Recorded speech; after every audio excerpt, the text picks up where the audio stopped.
Okay, physical science students, welcome to week 4 of homeschool.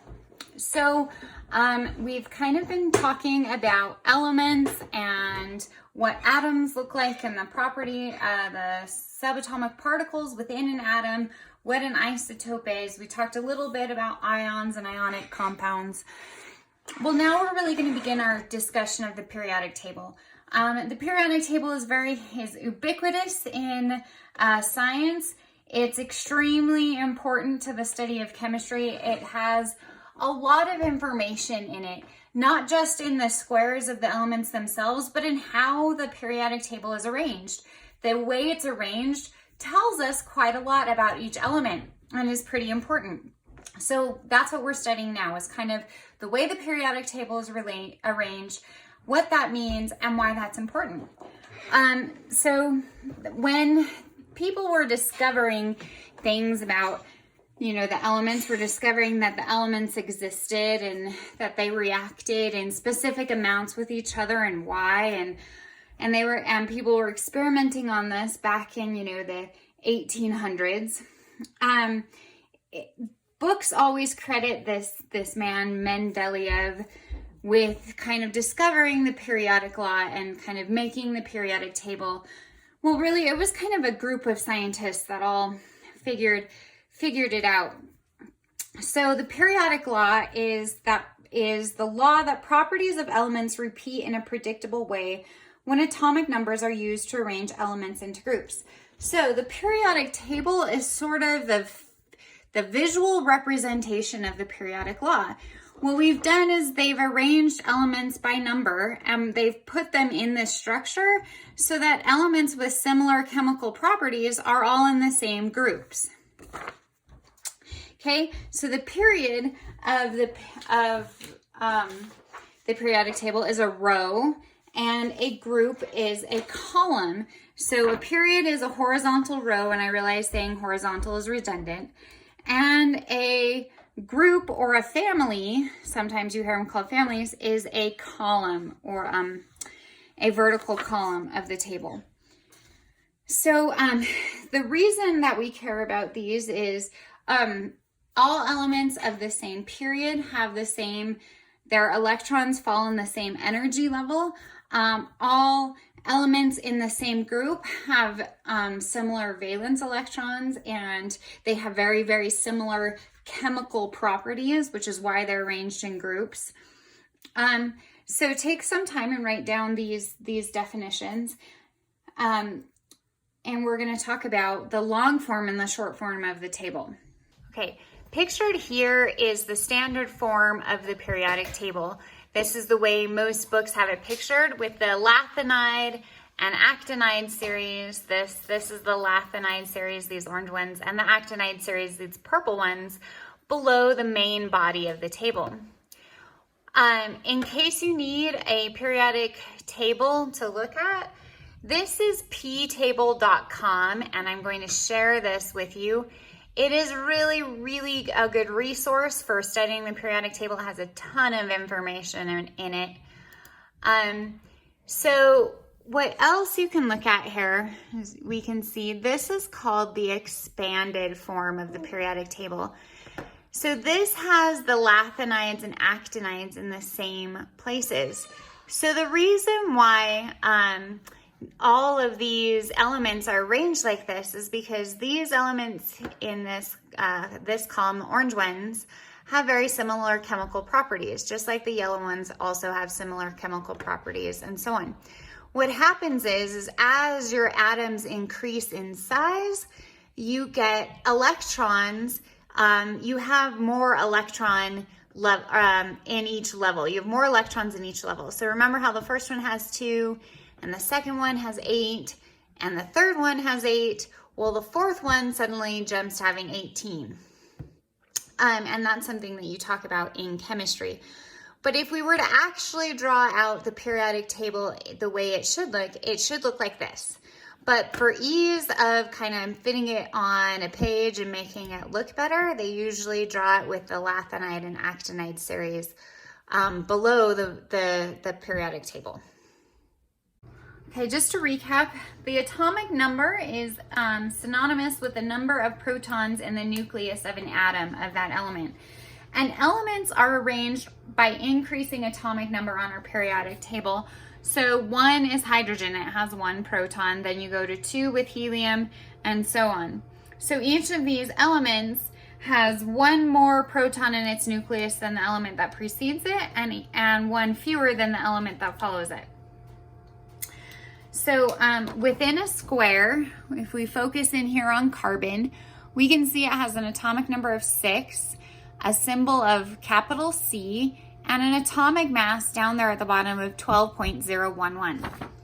Now, a lot of students think that you have that 0.011, that it's not just a whole number of 12 because of the mass of the electrons. But remember, electrons are so small in mass that they really contribute hardly anything to the atomic mass of an atom.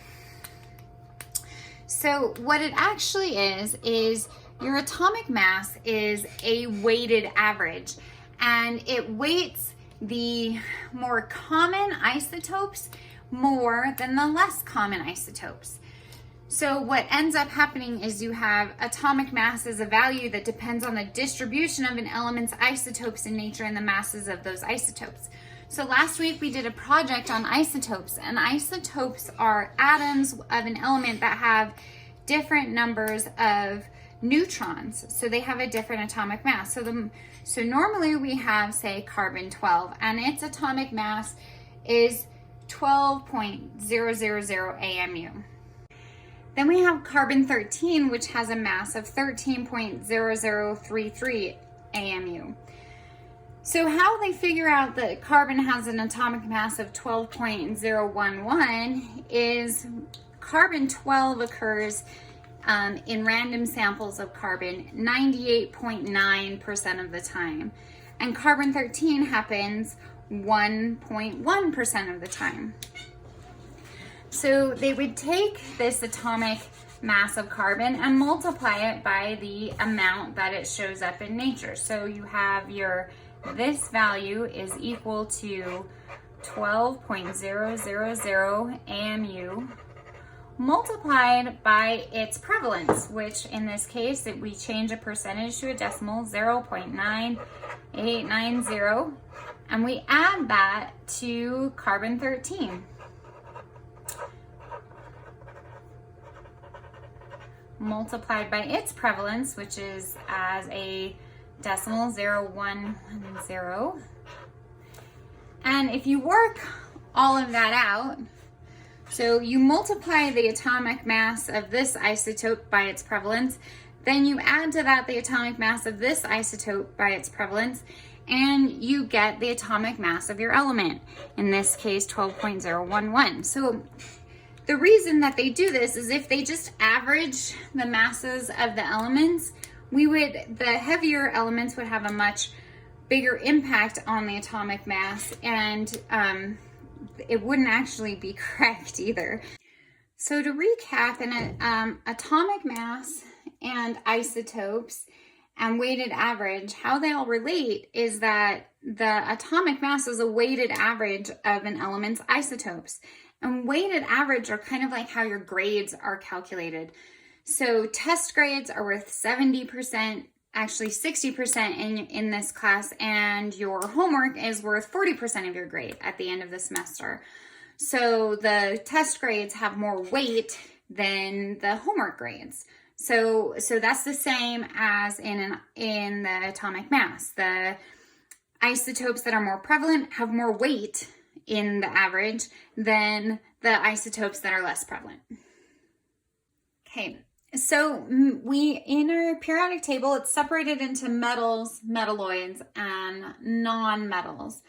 And the properties of metals is that they are, 1, good conductors of heat and electricity. We know this. We use iron pans to cook food in, and we use copper wires to transfer electricity with. 2, they're malleable. You can form them into very thin sheets. So think of metal sheeting and then even jewelry. So they're malleable, and then ductile, you can stretch them out into thin wires. Okay, they are lustrous, they're shiny. They are usually a solid at room temperature, with the only exception being mercury. If you've ever played with mercury, it's which you shouldn't, because it's totally poisonous. But it's kind of interesting. 5, they tend to be electron donors. So they form when you did your ionic compound project, the metal in your compound was the one that formed the positive ion, or the cation, or cation, as Patrick says. So metals on your periodic table, now we tend to think of metals as being the copper, the iron, and the nickel group here in the middle. We tend to think that they're just this, but it turns out metals are all of these, with the exception of hydrogen.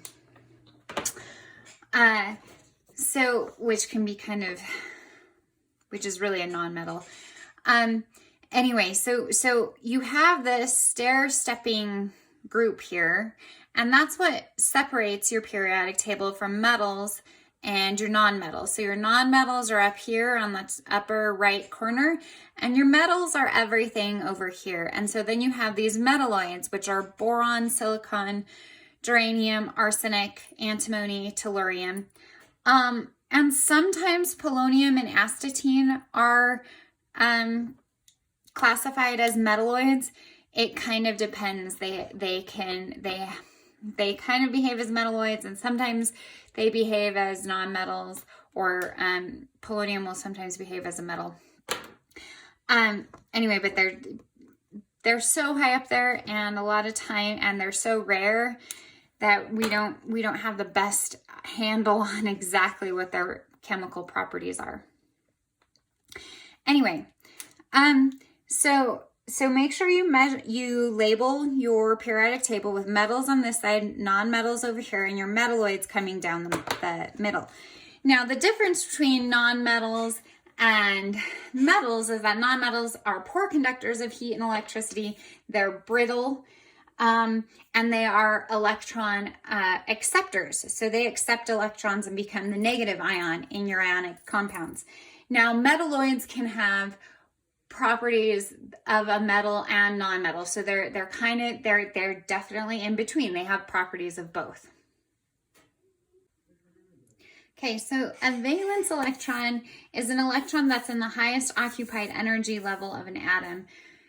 And the important thing about valence electrons, well, there's a couple, but here I've drawn both a lithium and a sodium atom. And if we look at the periodic table, we can find lithium here and sodium here. So they're in the same group, which means that they have the same number of valence electrons. Now, group 1A, which is what they're in, these are alkali metals. They happen to have 1 valence electron, okay? They have this 1 valence electron in this outermost occupied energy level, okay? So every element in the same column with these is going to have the same number of valence electrons. Further, valence electrons are what determines the bonding and chemical characteristics of an atom or of an element. So these determine the bonding and chemical characteristics, chemical properties of an atom.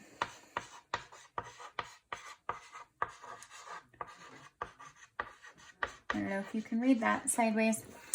So the chemical properties of an atom are determined by the number of valence electrons. So since both of these atoms or elements have 1 valence electron, they tend to behave similarly chemically.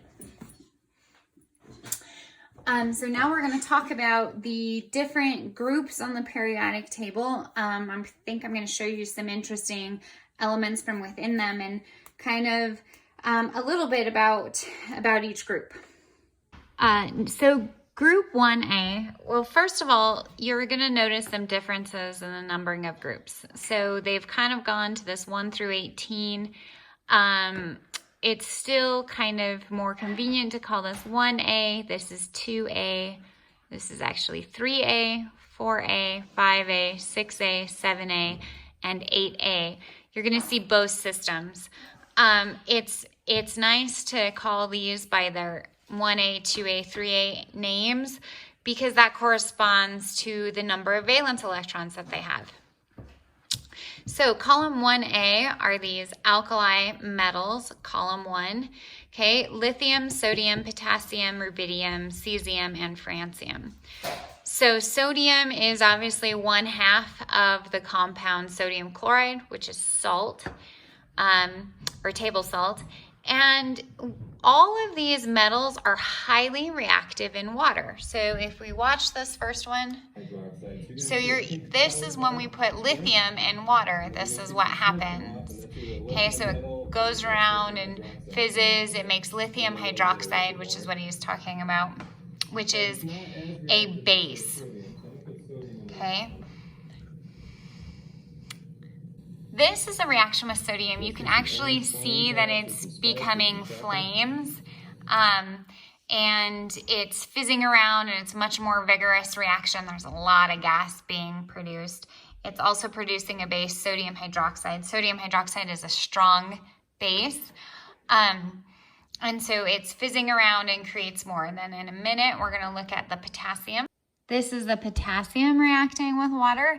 It creates quite a spectacular reaction, obviously gases. And what happens is you go down this column, as you go down the column and you go from lithium to sodium to potassium to rubidium to cesium, they increase in their reactivity with water. And cesium is so reactive with water that you actually need like a bomb suit to do that reaction. Okay, he's putting cesium and water in this video. That's how reactive it is. That little tiny bit of cesium causes that big explosion. We have as column 2A, and these are the alkaline earth metals from beryllium through radium. One thing, if you picked up a packet at the school, I want you to make sure that you put the valence electrons associated with each group.